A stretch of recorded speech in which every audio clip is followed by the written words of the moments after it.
Bon, bah le bail est signé, j'ai les chèques de caution, on est bon. Bienvenue chez vous. Super, merci. Pour le premier loyer, comment ça se passe? Vous faites un premier virement ou un chèque, 2 000 euros. Comme c'est le premier mois, vous nous le faites maintenant et ensuite vous paierez votre loyer tous les premiers du mois. 1 000 euros? Mais on est le 15 du mois. Oui, oui, et alors? Bah là, si vous me dites que je dois payer 1 000 euros pour le premier loyer, ça veut dire que je dois payer pour tout le mois, même si j'ai pris possession de l'appartement qu'en milieu? Ah oui, oui, mais même si vous êtes entré dans le 15 dans l'appartement, c'est l'intégralité du premier loyer qui est dû. Le montant du premier mois de loyer est calculé au prorata du nombre de jours qu'il reste à partir de la date de remise des clés du logement. Ça veut dire que si tu récupères les clés de ton logement le 15 du mois, tu payes à partir du 15. Tu n'as pas à payer le loyer quand tu n'étais pas dans le logement, donc dans ce cas, tu n'auras pas à le payer du 1er au 14. Et même si l'inverse est prévu dans ton contrat de bail, par exemple s'il y a écrit un truc du genre tout mois commencé est dû, ça ne fonctionne pas quand même. Tu ne seras pas obligé de payer le mois entier car c'est une clause abusive, on fait comme si elle n'avait jamais été écrite parce qu'elle est illégale. Pour plus d'informations sur les relations propriétaire-locataire, abonne-toi pour mieux comprendre le droit.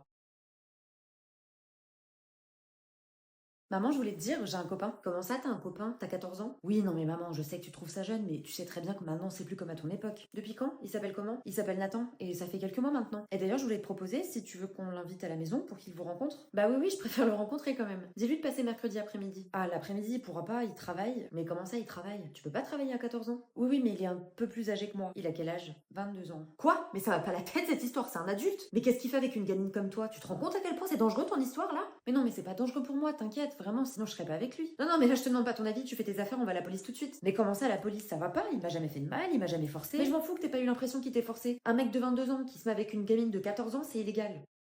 Quand tu as moins de 15 ans, avoir une relation avec une personne majeure, c'est interdit par la loi. En fait, on considère que la relation est automatiquement non consentie. Et même si tu ne t'es jamais senti forcé à faire quoi que ce soit, si par exemple vous avez eu une relation sexuelle, c'est quand même illégal. Toi personnellement, tu ne risqueras rien, mais la personne majeure avec qui tu es en relation, elle risque des poursuites pénales. Parce qu'en fait, tes parents, ils pourront très bien les porter plainte contre elle pour viol ou agression sexuelle par exemple, en fonction des rapports que vous avez eus. Pour plus d'informations sur ce qui est légal ou pas, abonne-toi pour mieux comprendre le droit. Madame, s'il vous plaît, je peux aller aux toilettes? Non, c'est pas possible. Pas pourquoi? Parce que c'est comme ça. Mais attendez, c'est légal ça? En principe, les profs peuvent te refuser d'aller aux toilettes pendant un cours, sauf si tu as une contrainte de santé particulière. Madame, il faut vraiment que j'aille aux toilettes, j'ai un problème médical, je peux vraiment pas attendre. Tu as un certificat médical qui le prouve? Oui, oui, regardez. Ok, ok, alors vas-y. Madame? Quoi? Toi aussi t'as un certificat médical pour aller aux toilettes? Non, non, pas du tout, mais je voulais vous demander, est-ce que c'est vrai que si un prof nous refuse d'aller aux toilettes mais que ça nous fait souffrir, on peut vous attaquer en justice? Comment ça si t'en souffres? Bah par exemple si on se fait dessus en classe et qu'ensuite on se fait humilier, donc on en souffre psychologiquement, ou si ensuite ça nous crée des problèmes de santé parce qu'on s'est trop retenu. Même si l'élève n'a pas de certificat médical, si un prof lui refuse d'aller aux toilettes et que ça cause chez l'élève un préjudice, qu'il en souffre, l'élève pourra demander réparation en justice. Mais si un professeur refuse de vous laisser sortir de classe, par exemple pour pouvoir aller aux toilettes, c'est pour des raisons de responsabilité. Je vais vous expliquer pourquoi on vous laisse pas aller aux toilettes. Moi évidemment, je peux pas quitter la classe pour vous accompagner et abandonner tous les autres. Sauf que si je vous autorise à y aller tout seul et que vous vous blessez par exemple en tombant dans les escaliers, c'est moi qui suis responsable.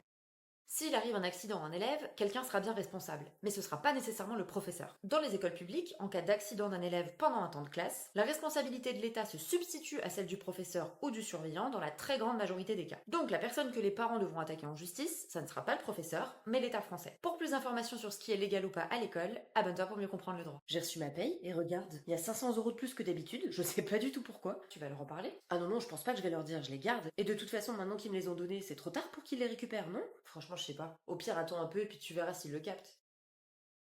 Vous vouliez me voir? Oui, en fait, on s'est rendu compte qu'il y avait une erreur sur votre fiche de paye du mois dernier. Vous avez reçu un trop perçu. Ah bah j'avais pas remarqué. On vous a versé 500 euros en trop. Donc on va les récupérer. Ah bah non, non, vous avez pas le droit. Maintenant que vous me les avez donnés, vous pouvez pas les récupérer comme ça. En cas de trop perçu sur ton salaire, donc si jamais ton employeur t'a versé une somme qui ne t'était pas due, il a le droit de te demander le remboursement de cette somme. Soit tu es toujours dans la boîte. Dans ce cas-là, ton employeur peut faire une retenue sur ton salaire, donc en gros, il va moins te payer les mois suivants pour compenser l'argent qu'on t'a donné en trop. Il faut savoir que cette retenue, elle ne peut pas être supérieure à 10% de ton salaire net, ce qui fait que généralement, tous les mois, il va effectuer une retenue jusqu'à ce qu'il ait récupéré toute la somme qu'il t'a donnée en trop. Deuxième situation, si tu as quitté l'entreprise. Dans ce cas-là, l'employeur peut te proposer un remboursement à l'amiable, donc en gros, il va te proposer de s'arranger tous les deux pour définir comment tu vas rembourser la somme et en combien de temps. Sachant que si tu refuses ce remboursement amiable, l'employeur pourra aller en justice pour récupérer l'argent. Par contre, truc hyper important, je vous contacte parce que quand vous étiez chez nous, il y a eu un trop perçu sur un de vos salaires, donc je voulais voir comment on faisait pour le remboursement. Mais attendez, j'ai quitté l'entreprise il y a 5 ans, c'est un petit peu trop tard là. Ah non, non, mais il n'y a pas de date limite, on a le droit de les récupérer. Peu importe depuis combien de temps vous avez quitté la société. Quand tu quittes une entreprise, ton employeur a 3 ans pour réclamer un trop perçu. Ces 3 ans, c'est ce qu'on appelle un délai de prescription. Et en gros, quand ce délai est écoulé, on ne peut plus agir juridiquement. Donc quand tu pars d'une boîte et que ce délai de 3 ans est écoulé, si l'employeur arrive d'un coup et te réclame l'argent que tu avais reçu en trop, tu n'as aucune obligation de rembourser. Pour plus d'informations sur les relations employeur-salarié, abonne-toi pour mieux comprendre le droit. Je voulais vous dire qu'on arrêtait le télétravail, donc il va falloir que vous reveniez au bureau tous les jours. Pardon? Pourquoi? C'est comme ça, je préfère que tout le monde soit là. Mais attendez, ça fait des années que je suis en télétravail. Même avant le Covid, je travaillais déjà comme ça. Oui, bah écoutez, ça va changer, c'est tout. Non, mais je refuse. Vous savez très bien que j'habite pas à Paris, je vais pas déménager non plus.